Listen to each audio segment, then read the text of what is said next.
Hello everyone, তোমরা সবাই কেমন আছো? আশা করছি সবাই খুব ভালো আছো। Welcome to my daily blog.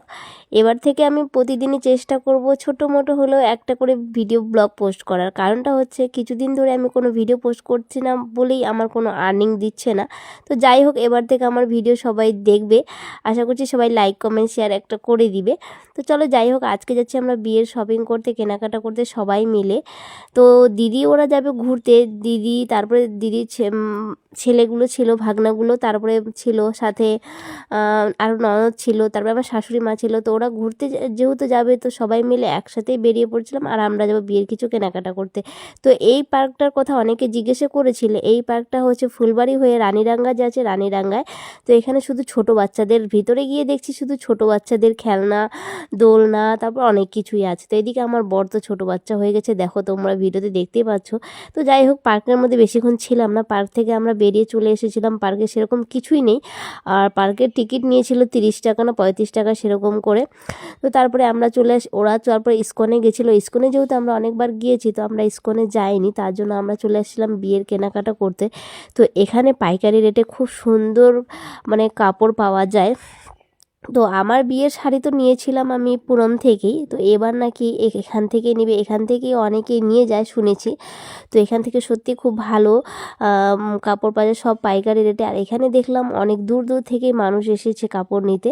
তো যাই হোক, চলো আমরাও চলে এসেছি। তার জন্য তো আমাদের এখানে বিয়ের কেনাকাটা অলরেডি হয়ে গেছে। এখানে লাস্টে দেখছিলাম মায়ের জন্য শাড়ি।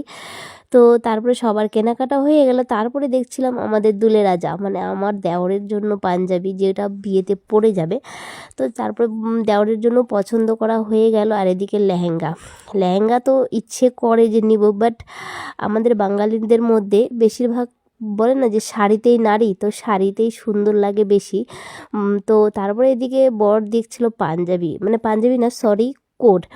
তো এখানেও কিন্তু কোট প্যান্ট, এখানে এভরিথিং সব কিছুই তোমরা পাবে পাইকারি রেটে। আর এখানে কিন্তু সত্যি খুব সুন্দর সুন্দর কালেকশন আছে, তোমরা চাইলেও আসতে পারো এখানে। তো এখানে কিন্তু এটা মহাবীর স্থানে, জাস্ট দোকানটার আমার মনে নেই, এদের বড় বড় দোকান আছে। আর আমরা চলে এসেছিলাম যেখানে পাইকারি রেটে সেল দেয়, সেখানেই আমরা কাপড় ভিতরে নিতে চলে এসেছিলাম। তো আমাদের কেনাকাটা হয়ে গেল, রাত অনেক হয়ে গেছে, দিদি ওরা চলে গেছে গাড়ি নিয়ে। তো আমরা ওদেরকে চলে যেতে বলেছিলাম। আর এদিকে আমি চলে এসেছিলাম শাড়ি পরে। তবু ওদের মানে ফার্স্ট টাইম শাড়ি পরে এরকম শপিং করতে, কেন জানি ওদিন ইচ্ছে হলো শাড়ি পরেই যাই। তারপরে আর সারাদিন তো কোনো কিছু মানে খাওয়া হয়নি। তারপরে লাস্টে এই আমাদের মহাবীর স্থানের মানে এই দোকানটা, চাটের দোকানটা, আর এখানে প্যারিসের একটা দোকান আছে। এই দুটো দোকানে আমাদের সব থেকে বেশি ভালো লাগে। আর এখানে সত্যি খুব সুন্দর চাটটা বানিয়ে দেয়, মানে চাট পাপড়ি দিয়ে এত সুন্দর করে বানিয়ে দেয়। তো মানে শিলিগুড়ি আসলে আমার বর আর আমি এখানেই খাবো। তো চলো, ব্লগটা কেমন লাগলো অবশ্যই আমি কন্টিনিউ ব্লগ দেওয়ার চেষ্টা করবো। টাটা।